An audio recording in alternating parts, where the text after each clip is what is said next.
ಬಾಂಗ್ಲಾ ಹಿಂದೂಗಳ ಮೇಲಿನ ಹಿಂಸೆ ಖಂಡಿಸಿ ಬೃಹತ್ ಪ್ರತಿಭಟನೆ. ವಿಜಯಪುರ ಜಿಲ್ಲೆಯ ತಾಳಿಕೋಟಿ ಪಟ್ಟಣದಲ್ಲಿ ಹಿಂದೂ ಜನಜಾಗೃತಿ ವೇದಿಕೆ ವತಿಯಿಂದ ಬಾಂಗ್ಲಾದೇಶದಲ್ಲಿ ಹಿಂದೂಗಳ ಮೇಲೆ ನಡೆಯುತ್ತಿರುವ ನಿರಂತರ ದೌರ್ಜನ್ಯ, ಹಿಂಸೆ ಹಾಗೂ ಕೊಲೆಯನ್ನ ಖಂಡಿಸಿ ಬೃಹತ್ ಪ್ರತಿಭಟನೆಯನ್ನ ನಡೆಸಲಾಯಿತು. ಪಟ್ಟಣದ ಅಂಬೇಡ್ಕರ್ ಸರ್ಕಲ್ನಿಂದ ಶ್ರೀ ಬಸವೇಶ್ವರ ವೃತ್ತದವರೆಗೆ ಬೃಹತ್ ಪ್ರತಿಭಟನಾ ಮೆರವಣಿಗೆಯನ್ನ ನಡೆಸಿ ಹಿಂದೂ ಸಮುದಾಯದ ಮೇಲಿನ ಹಿಂಸೆಯನ್ನ ಖಂಡಿಸಿ ಘೋಷಣೆಗಳನ್ನು ಕೂಗಲಾಯಿತು.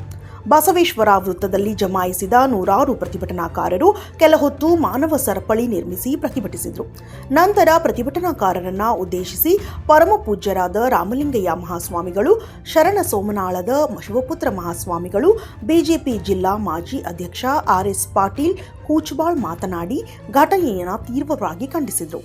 ಹಿಂದೂಗಳ ಜೀವ ಮತ್ತು ಆಸ್ತಿಗೆ ಸಂಪೂರ್ಣ ಭದ್ರತೆ ಒದಗಿಸುವಂತೆ ಬಾಂಗ್ಲಾದೇಶದ ಸರ್ಕಾರದ ಮೇಲೆ ಕೇಂದ್ರ ಸರ್ಕಾರವು ರಾಜತಾಂತ್ರಿಕ ಒತ್ತಡ ಹೇರಬೇಕು ಎಂದು ಆಗ್ರಹಿಸಿದರು. ಪೂಜ್ಯರಾದ ಮಹಾಂತಲಿಂಗ ಶಿವಾಚಾರ್ಯರು ಬಂಟನೂರಿನ ಮಾತೋಶ್ರೀಗಳ ಸಾನ್ನಿಧ್ಯದಲ್ಲಿ ತಹಶೀಲ್ದಾರ್ ಮೂಲಕ ಮಾನ್ಯ ರಾಜ್ಯಪಾಲರಿಗೆ ಮನವಿಯನ್ನ ಸಲ್ಲಿಸಲಾಯಿತು. ಪ್ರತಿಭಟನೆಯಲ್ಲಿ ಹಿಂದೂ ಸಮಾಜದ ಮುಖಂಡರು, ಪಟ್ಟಣದ ನಾಗರಿಕರು ಅಪಾರ ಸಂಖ್ಯೆಯಲ್ಲಿ ಉಪಸ್ಥಿತರಿದ್ದರು. ಪ್ರತಿಭಟನೆಯಲ್ಲಿ ಯಾವುದೇ ರೀತಿಯ ಅಹಿತಕರ ಘಟನೆ ನಡೆಯದಂತೆ ನೋಡಿಕೊಳ್ಳಲು ಪಿಎಸ್ಐ ಜ್ಯೋತಿ ಕೋತ್ ಸೂಕ್ತ ಪೊಲೀಸ್ ಬಂದೋಬಸ್ತ್ ಏರ್ಪಡಿಸಿದ್ದರು.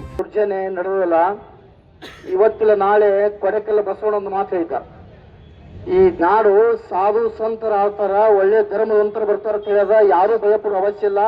ಆ ಕೆಲವೊಂದು ಕಾಲ ನಡೀತದ ಅಷ್ಟೇ, ಒಂದಿಲ್ಲ ಒಂದು ಸನಾತನ ಧರ್ಮ ಏನು ಉಳ್ಕೊಂಡ್ ಬಂದದಲ್ಲ. ಹಂಗ ಗುರುರಾಜರ ಬಾಬಾ ಏನದ ನಮಗ ಯೋಗಿ ಆದಿನಾಥ ಎಂತ ಮಾತವರು ಇವತ್ತು ಮತ್ತೆ ದೇಶ ಆಳಕ್ಕೆ ಬರ್ತಾರ. ಬಸವಣ್ಣ ಹೇಳಿದ ಹಾಗೆ ಆಗ್ತದ.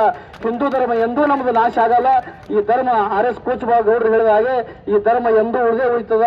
ಆ ಧರ್ಮ ಎಂದು ಶಾಂತಿ ಅಂತ ಕಾಪಾಡ್ಕೊತ ಬಂದಿವಿ. ಆ ಧರ್ಮ ಉಳಿತದ. ಈ ದೌರ್ಜನ್ಯ ಮಾಡಿದಂತ ಏನದಲ್ಲ ಅವ್ರಿಗೆ ನಾವು ಹಿಂಗ್ ಶಾಂತಿ ಅಂತ ತಾಳ್ಕೊತ ಹೊಂಟೇವು ಅಂದ್ರ ನಾವು ಯಾವಾಗಲೂ ಇಲ್ಲೇ ಕುಂದಿರ್ಬೇಕಾಗ್ತದ. ನಮ್ಮ ಕೈ ಒಳಗ ಹತಾರ ತಗೊಂಡು ನಾವು ಒಂದು ಎದ್ದೇಳಿ ನಿಂತೇವತ್ತಂದ್ರ ಈ ಧರ್ಮ ನಮ್ಗೆ ಉಳಿಸೋಕ್ ಸಾಧ್ಯ ಅದ. ಬಸವಣ್ಣ ಹೇಳಿದ ಹಾಗೆ ಉಳಿತದ ಅಂತೇಳಿ ಎಲ್ಲಾ ಸಂಘಟನೆಗಾರಿಗೆ, ಎಲ್ಲಾ ಸ್ವಾಮೀಜಿಗಳು ನಾವು ನಿಮ್ಮ ಹಿಂದೆ ಇರ್ತೇವೆ. ಇದು ಇಷ್ಟಕ್ಕೆ ಮುಗಿಬಾರ್ದು. ನಮಗೆ ಏನಾದರೂ ರಕ್ಷಣೆ ಸಿಗಲಿಲ್ಲ ಅಂದ್ರ ನಾವು ಬೆಂಗಳೂರು ಜೈಲಿ ಮಠನು ನಾವು ಬರ್ಲಕ್ಕ ಸಿದ್ಧರಾಗಿದ್ದೇವೆ ಅಂತ ಹೇಳಿ ಎಲ್ಲಾ ಸಂಘಟನೆಗಾರಿಗೆ ಒಳ್ಳೇದಾಗಲಿ ಅಂತ ಹೇಳಿ ಹಾರೈಸಿ. ಇನ್ನಷ್ಟು ಅಪ್ಡೇಟ್ಗಳಿಗಾಗಿ ಫಾಲೋ ಮಾಡಿ ವಿಜಯ ಧ್ವನಿ ನ್ಯೂಸ್.